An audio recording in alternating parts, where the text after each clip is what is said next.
Welcome back to the Essentially You podcast. I am your host, Dr. Marisa Snyder, and I'm here to help you rock your hormones and feel great in your body so that you can reclaim more energy, vitality, and joy, and become the CEO of your health. Let's jump on in. Honestly, I had no idea the impact that food played on my body until I was in my mid to late 20s. Yet for years, and I'm talking a lot of years, I had terrible PMS issues, migraines, and my weight would fluctuate like a roller coaster ride at Magic Mountain. Now, this was a time when I was eating lean cuisines for dinner, sugary protein bars for lunch, and adding a decent amount of sugar to my coffee every single morning on the daily. And I thought I was making healthy decisions for my body. Straight up, sugar was my fuel source, especially around 2 to 4 p.m. when I felt the big crash coming on. Little did I know that those sugar crashes in the afternoon were created by eating sugar earlier in the day, and I was basically feeding swinging blood sugar spikes and crashes throughout my day. No wonder I had crazy mood swings.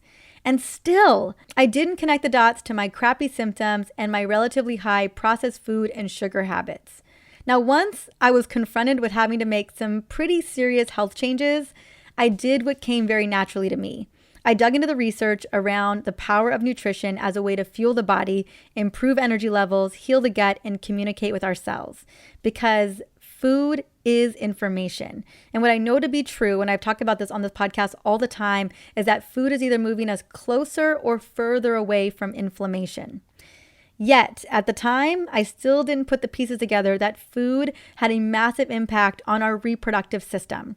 Most specifically, how glucose metabolism and insulin plays a critical role in how our reproductive system and our hormones function, literally on a daily basis and a monthly basis and throughout our pregnancy journey.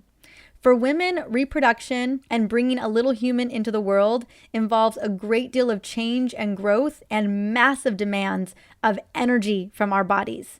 Perhaps for these reasons, women's fertility and reproductive health appear to be much more intimately linked with insulin and insulin resistance than men. But most people, I know that was me for sure, would never imagine that insulin played such a big role when it comes to reproductive health. Yet insulin is absolutely necessary for normal reproduction.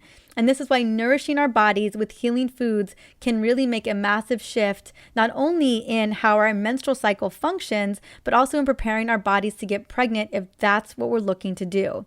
Now, if you want to dive into the relationship that your menstrual cycle plays in all of this, please go check out last Friday's episode, just 2 episodes ago, episode 286, on what you need to know about the relationship between blood sugar levels and your menstrual cycle. What I loved about this episode was the deep dive in how the shifts and changes in the 4 phases of our menstrual cycle can change how our insulin responds to the body, whether it's more sensitive or less sensitive. And based on that information, how we eat and the type of fuel that we give our body can really determine whether we're feeling amazing or we're not feeling so hot. So if you want a deeper dive in how our cycle can literally shift the way insulin is functioning in the body, go check out episode 286. Now today, the focus is on understanding and connecting the dots between what we put in our body as fuel and how it impacts our reproductive system, especially when you're trying to get pregnant and during pregnancy, because that's really the big reproductive system. That's what we want to look at, is how does our body respond as we're priming up for reproduction and throughout the process of pregnancy. A lot of us go through this whole process. Many of us are prepping for it now. So I think knowing this information is so critical because it allows us to not only have a body that works for us, but also it allows us to provide and bring in a healthy little human into the world, which I know is so important to many of us. So what I want to do is I want to first focus on PCOS, polycystic ovarian syndrome. Now, although there are 4 types of PCOS, and I cover all 4 of them in episode 132, I want to quickly touch upon the most common cause of PCOS. As many as 40% or more of women who have PCOS, polycystic ovarian syndrome, also have insulin resistance, a condition that leads to high glucose levels and is the potential for prediabetes and type 2 diabetes. In many cases, insulin resistance may actually be the root cause of PCOS symptoms, playing a role in causing the condition in the first place, as well as exacerbating the symptoms. And I believe that 100% to be true. Now, when experiencing insulin resistance, your body may try to pump out high levels of insulin in an effort to keep your blood sugar levels normal. Now, too high levels of insulin can cause your ovaries to produce more androgens, such as testosterone. This overproduction of androgens drives multiple cysts of the ovaries and can lead to infertility. Now, as I mentioned, I have a lot of other episodes on PCOS inside of this podcast. I have many of them, including episode 132. So if you want to dive deeper into that and how to manage PCOS, definitely go check out those other episodes. What I wanted to just paint the picture right now is how our insulin levels and insulin sensitivity can impact not only our reproductive system and cause PCOS, but also what it can do when we're pregnant as well. So as you can imagine, having too much insulin pumping throughout the body can affect our ability to get pregnant. It's one of the first things we need to look at when women are struggling to ovulate and to have a period. Now, the thing to not do is to put women on hormonal birth control, because it is not a root cause approach. It is a Band-Aid with side effects. Now, I recognize that hormonal birth control can be helpful and can alleviate symptoms, but don't we all deserve a root cause approach as well? Because what I know to be true is hormonal birth control does not fix or cure or get to the root cause of anything. Again, it's just one big Band-Aid. So especially when it comes to us wanting to get pregnant or keep our fertility healthy, hormonal birth control is not going to get the job done there. So what I recommend, I'm normally recommending reducing sugar, late night snacking, resetting circadian rhythms, boosting magnesium, intermittent fasting, even if it's just a 12-hour fast, and strength training are some of the recommendations that I give when I'm working with someone to get their menstrual cycle back on track and to boost fertility. Now, mind you, those are general recommendations and everybody's body is unique, but that is a great place to start. And I will be diving into these strategies more at the end of this episode. Okay, so now that I painted the picture of what can happen when we are struggling with fertility, it could be PCOS, and definitely there are other pieces to the puzzle, but looking at insulin levels is definitely something we always need to explore. I want to also talk about what happens once we're pregnant, because there are some other major important considerations. Now, an important note that is fascinating and normal is the relationship between insulin and pregnancy. Insulin, as you may know, is a growth hormone. It's a growth signal, turning an anabolic process into increasing cell sizes and sometimes even their number. So basically, it's helping for cells to grow and making sure that we have what we need for a pregnant body to grow. And insulin is a major player here. Insulin helps the placenta grow, it helps breast tissue develop in preparation for breastfeeding, and even helps ensure mom has enough energy available for the demanding process of pregnancy by increasing her body's inclination to store fat. So this is super critical. Insulin is playing a major role basically in the multiple levels of growth that happen during pregnancy. In fact, to make this happen, insulin receptors are increased in pregnant women's fat tissue at the onset of pregnancy during the first trimester, and then it will return to normal levels after birth. Basically, fat tissue grows more readily during pregnancy because our fat tissue's heightened response to insulin is higher than ever before in our lifetime, right? So it's going to happen more when we're pregnant than ever before. Now, pregnancy is one of those very few instances where insulin resistance appears to be normal and even helpful. Yes, pregnancy is a naturally insulin-resistant state due to the reasons that I shared above. Hence, no wonder my OBGYN felt so confident that I would have high insulin resistance at the age of 41, so much so that she didn't think I was going to pass my fasting blood glucose test.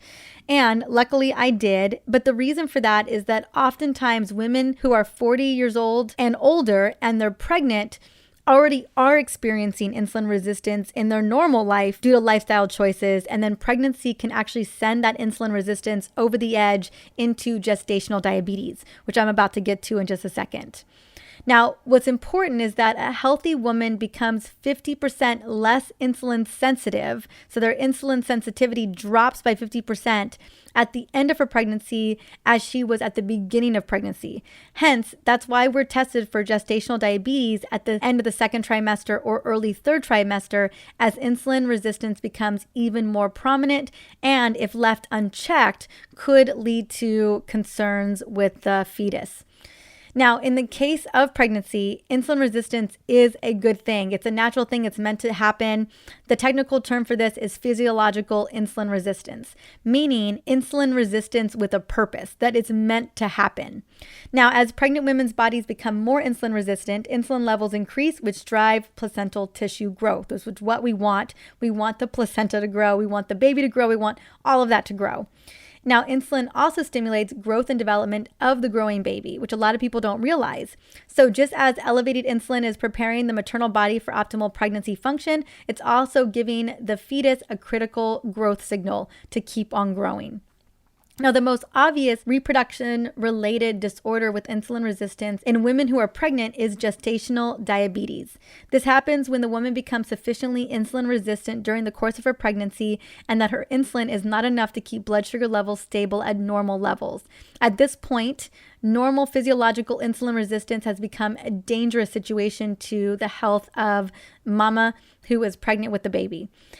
This becomes more of a risk factor as we get older, as I mentioned earlier, and there are definitely other risk factors to consider as well, such as pre-pregnancy body weight, age, which I mentioned a second ago, family history of diabetes, and ethnicity.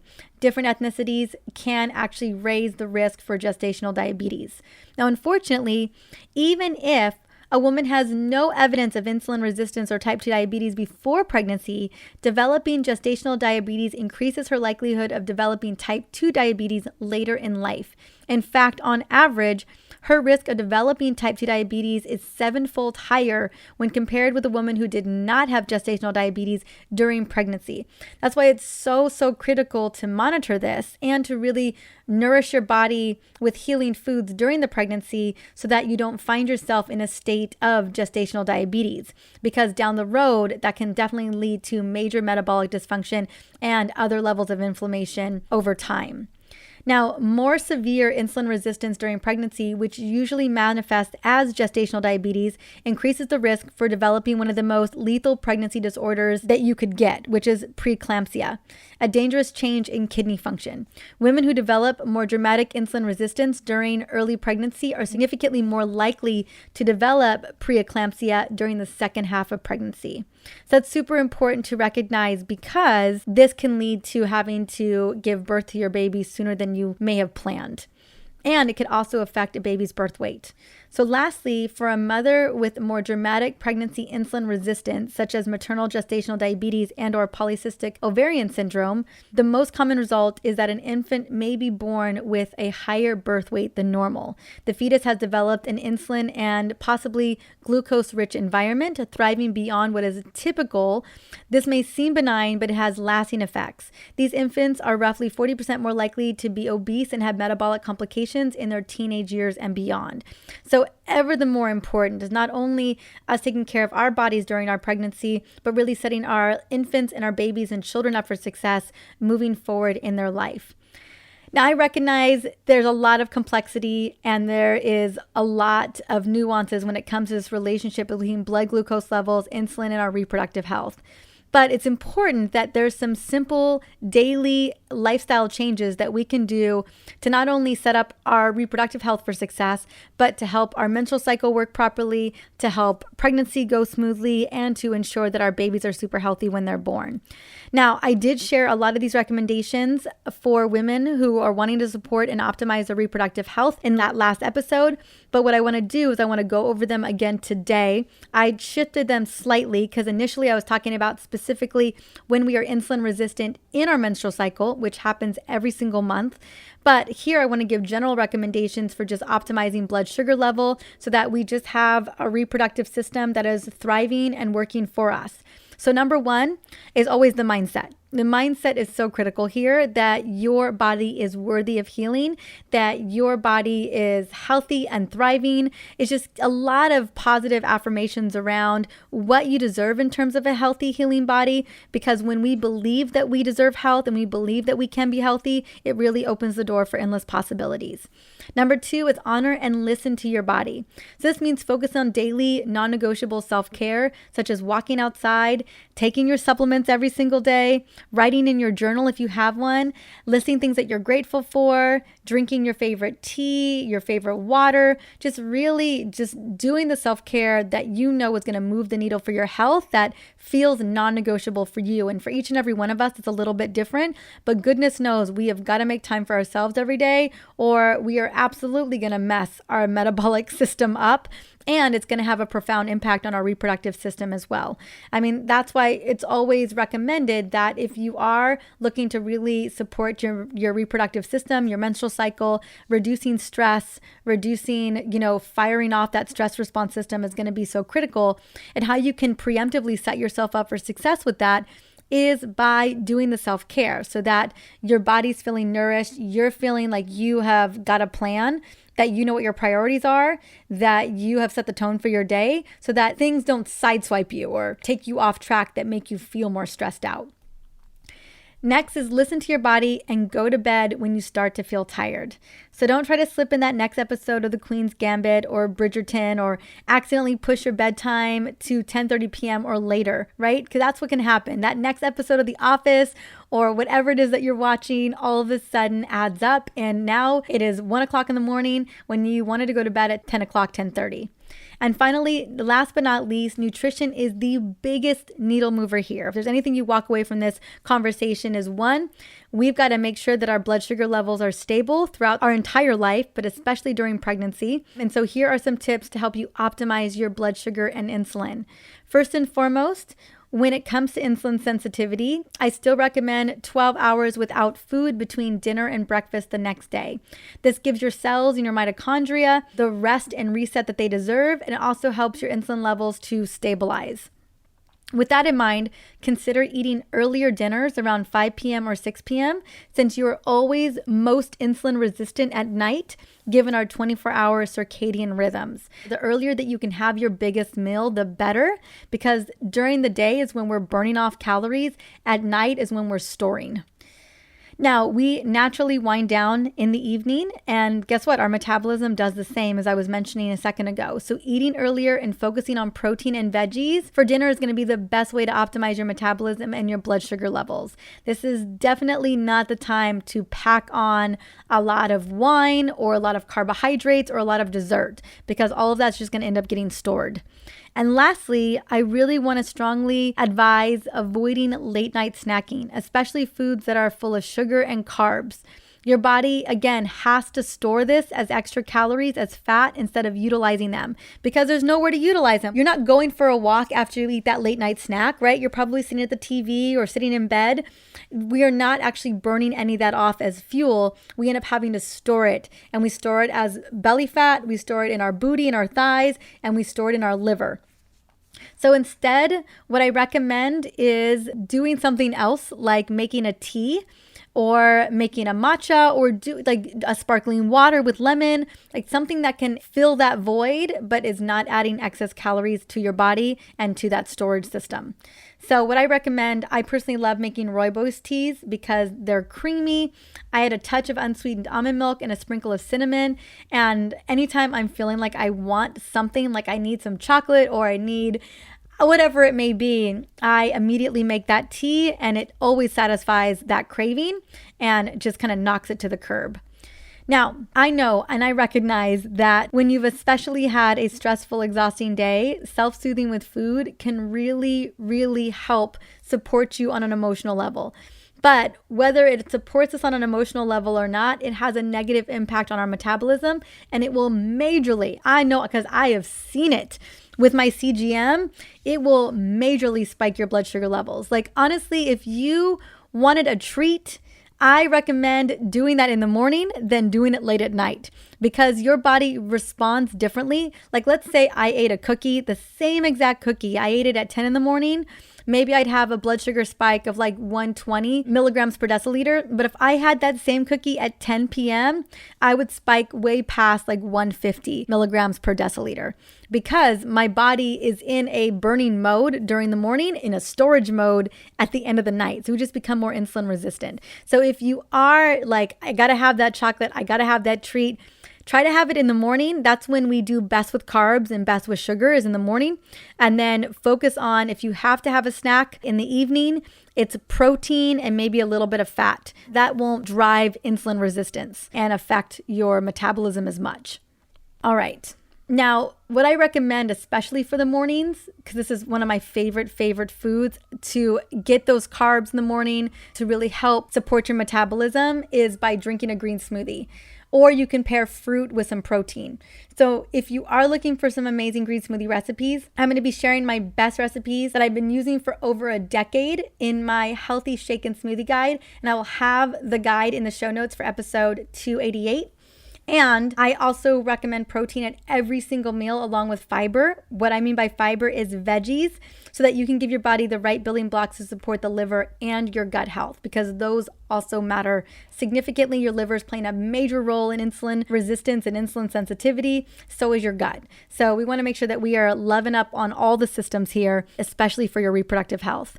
Now, when you're incorporating carbs, be thinking about carbs like sweet potatoes, squashes, berries, and other complex healthy carbs, so that you satisfy that carb craving without spiking your blood sugar glucose.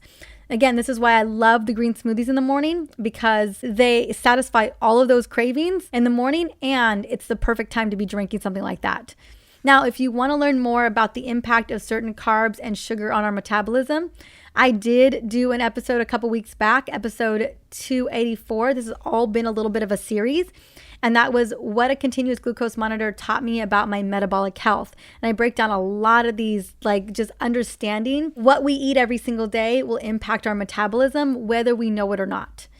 And foods and drinks that support you during this time are going to be protein sources, water, tea, healthy carbs, especially in the morning time, healthy fats like olive oil and avocados, and lots of veggies. Those are going to be the really important foods to be focusing on. That's the protein, the fiber, and the healthy fats. Lastly, especially when it comes to boosting our reproductive health, supplementation is critical here. And that's why women are always recommended to take prenatals, and to be taking that not only, 6 months prior to getting pregnant, but also throughout the pregnancy.